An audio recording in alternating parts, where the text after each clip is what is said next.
एक ऐसी किताब जो सिखाती है कि कैसे आप शून्य से शुरुआत कर दुनिया में कुछ नया और अनोखा बना सकते हैं।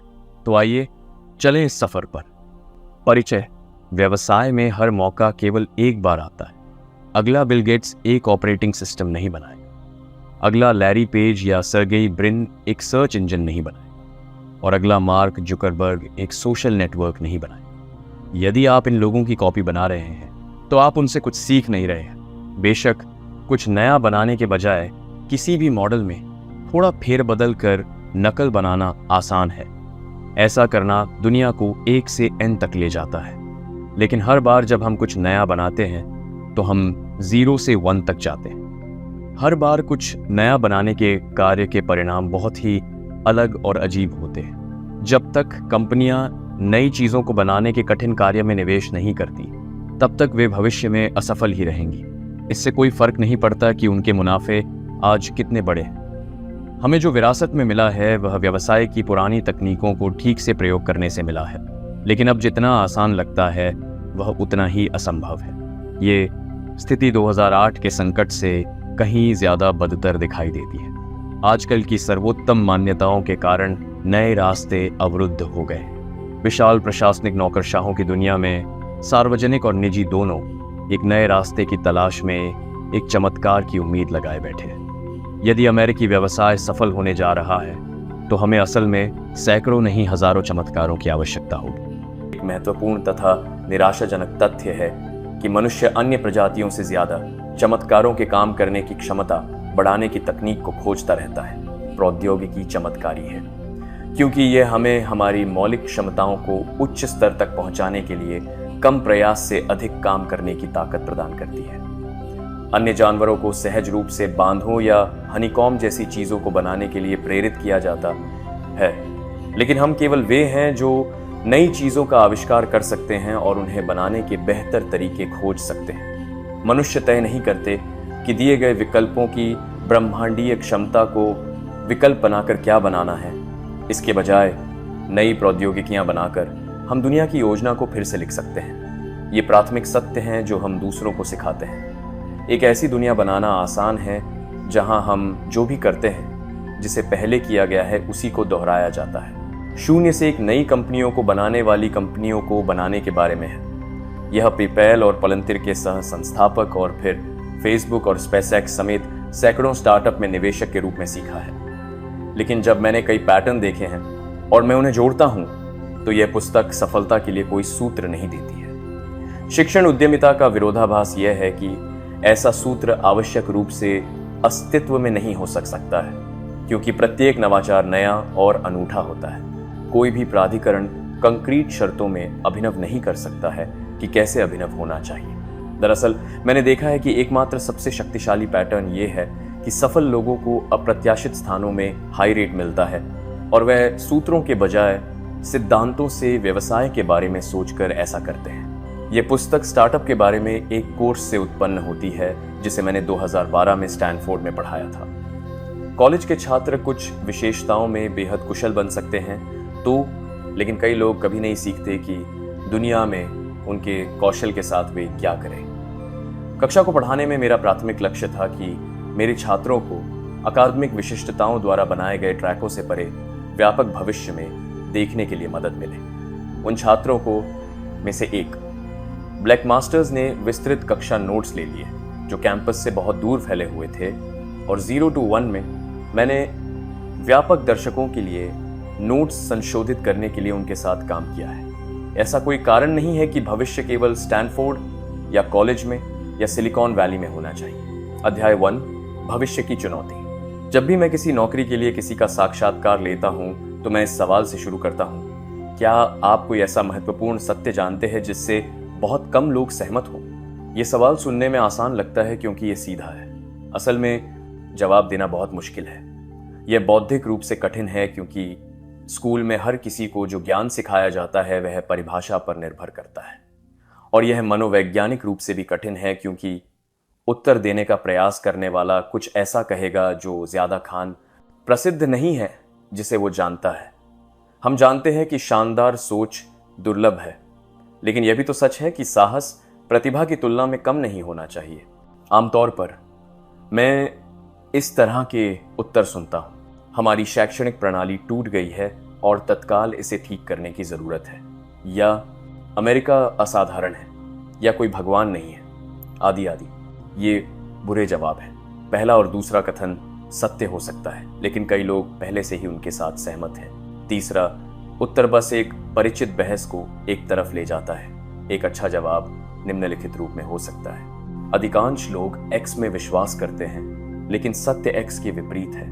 मैं इस अध्याय में बाद में अपना उत्तर दूंगा। इस विरोधाभासी प्रश्न का भविष्य के साथ क्या संबंध है? सबसे कम शब्दों में इसका अर्थ यह है कि भविष्य बस आने वाले सभी क्षणों का एक सेट मात्र है, लेकिन भविष्य को विशिष्ट और महत्वपूर्ण वह बनाता है जो कि अभी तक घटित नहीं हुआ है, बल्कि यह एक ऐसा समय होगा जब दुनिया आज से अलग दिखाई देगी। इसका मतलब है कि अगर हमारे समाज में अगले 100 वर्षों तक कुछ भी नहीं बदलता है, तो भविष्य 100 साल से अधिक दूर है। अगर अगले दशक में चीजें मूल रूप से बदलती हैं, तो भविष्य लगभग हाथ में है। कोई भी भविष्य की सटीक भविष्यवाणी नहीं कर सकता, लेकिन हम दो चीजें जानते हैं कि कुछ अलग होने जा रहा है, और यह आज की दुनिया का मूल है। विरोधाभासी प्रश्न के अधिकांश जवाब वर्तमान को देखने के विभिन्न तरीके हैं। अच्छे जवाब निकट हैं क्योंकि हम भविष्य देखने वाले हैं। 0 to 1 प्रगति का भविष्य।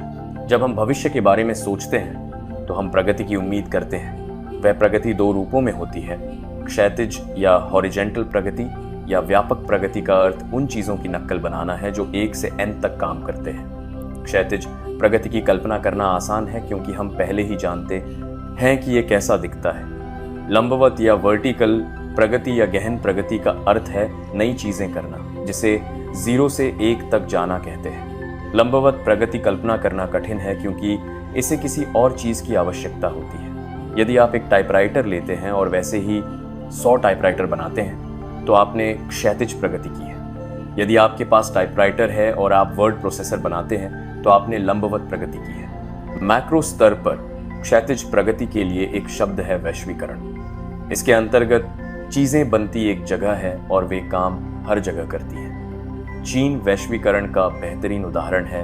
इसकी 20 साल की योजना आज के अमेरिका की तरह बनना है। चीनी हर उस सामान या सेवा की नकल बना रहा है जो विकसित दुनिया में काम कर चुके हैं। 19वीं सदी के रेल मार्ग, 20वीं शताब्दी के एयर कंडीशनिंग, और यहाँ तक कि पूरे शहर भी वे चीजों को बनाने की प्रोसेस के कुछ स्टेप ही छोड़ते हैं या बदलते हैं।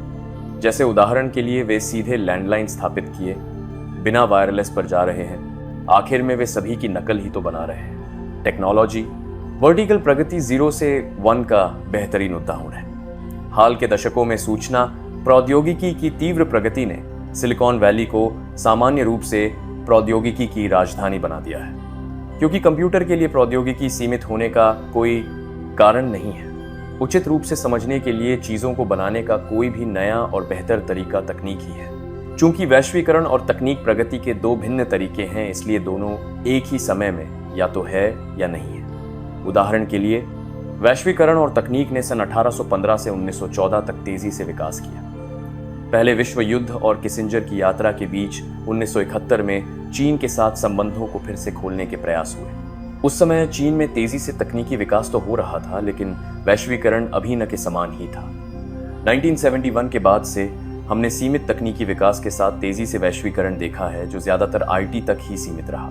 वैश्वीकरण के इस युग में हमारे लिए कल्पना करना आसान है कि आने वाले दशकों में अधिक एकरूपता और समानता आएगी। यहाँ तक कि हमारी रोजमर्रा की भाषा भी बताती है कि हम एक प्रकार से तकनीकी इतिहास के अंत में विश्वास करते हैं। दुनिया के विभाजन से हमारा तात्पर्य है कि तथाकथित विकसित और विकासशील देशों में बंटवारा।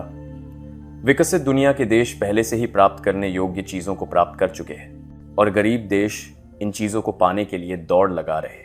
लेकिन मुझे नहीं लगता कि यह सच है। विरोधाभासी प्रश्न का मेरा जवाब यह है कि ज्यादातर लोग सोचते हैं कि दुनिया का भविष्य वैश्वीकरण द्वारा परिभाषित किया जाएगा, लेकिन सच्चाई यह है कि प्रौद्योगिकी अधिक मायने रखती है। तकनीकी परिवर्तन के बिना यदि चीन अगले 2 दशकों में अपने ऊर्जा उत्पादन को दोगुना कर देता है, तो यह इसके वायु प्रदूषण को भी दोगुना कर देगा। यदि भारत के लाखों परिवार अमेरिकियों की दिनचर्या वायु प्रदूषण अपनाएंगे और केवल अपने आप को पाश्चात्य जीवन शैली से परिपूर्ण करने में लगे रहे तो परिणाम उनके व पर्यावरण के लिए विनाशकारी होंगे। दुनिया भर में धन बनाने के पुराने तरीकों को अपनाने से धन नहीं केवल विनाश ही उत्पन्न होगा। दुर्लभ संसाधनों की दुनिया में नई तकनीक के बिना वैश्वीकरण अस्थायी है। नई तकनीक कभी भी इतिहास की एक स्वचालित विशेषता नहीं रही है। हमारे पूर्वज स्थिर व न्यून समाजों में रहते थे जहां सफलता केवल दूसरों की चीजों को जब्त करना माना जाता था। उन्होंने धन कमाने के केवल कुछ की नाम मात्र के नए विकल्प बनाए और लंबे समय तक वे उपाय एक औसत व्यक्ति को कठिन जीवन से बचाने के लिए पर्याप्त नहीं थे। फिर लगभग 10,000 सालों बाद प्राचीन युग में कृषि, पवन चक्की, मिट्टी के बर्तन और 16वीं शताब्दी में एस्ट्रोलैब और फिर अचानक आधुनिक दुनिया ने 1760 के दशक में भाप इंजन के आगमन से लगभग 1970 तक निरंतर तकनीकी प्रगति की। परिणाम स्वरूप हमारी किसी भी पिछली पीढ़ी की कल्पना के मुकाबले हमें एक अमीर समाज विरासत में मिला है। सकारात्मक रूप से परिभाषित स्टार्टअप उन लोगों का सबसे बड़ा समूह है जिन्हें आप एक अलग भविष्य के निर्माण की योजना के बारे में समझ सकते हैं। एक नई कंपनी की सबसे महत्वपूर्ण ताकत नई सोच है जो अपने सहचरों को सोचने के लिए आवश्यक स्वतंत्रता प्रदान करती है। यह पुस्तक उन प्रश्नों के बारे में है जिनके आपको उत्तर जानना चाहिए कि नई चीजों की खोजों में सफल कैसे हुआ जाए। ज्ञान का कोई मैनुअल या रिकॉर्ड नहीं होता है बल्कि सोचने का ही अभ्यास है। क्योंकि स्टार्टअप को यही करना है, प्रश्नों से प्राप्त विचारों के माध्यम से व्यवसाय पर पुनर्विचार करना व उसमें आवश्यक बदलाव लाकर दुनिया के जीवन स्तर में बदलाव लाना। दोस्तों, ये था आज का हिस्सा। अगर आपको ये सफर पसंद आया हो तो अगले एपिसोड में फिर मिलेंगे नई कहानियों और नए विचारों के साथ। तब आप सुन रहे थे ऑडियोनरी। अगर ये कहानी आपके दिल को छू गई हो तो इसे अपने दोस्तों तक जरूर पहुंचाइए और हाँ, अगली कहानियों के लिए सब्सक्राइब करना मत भूलिएगा।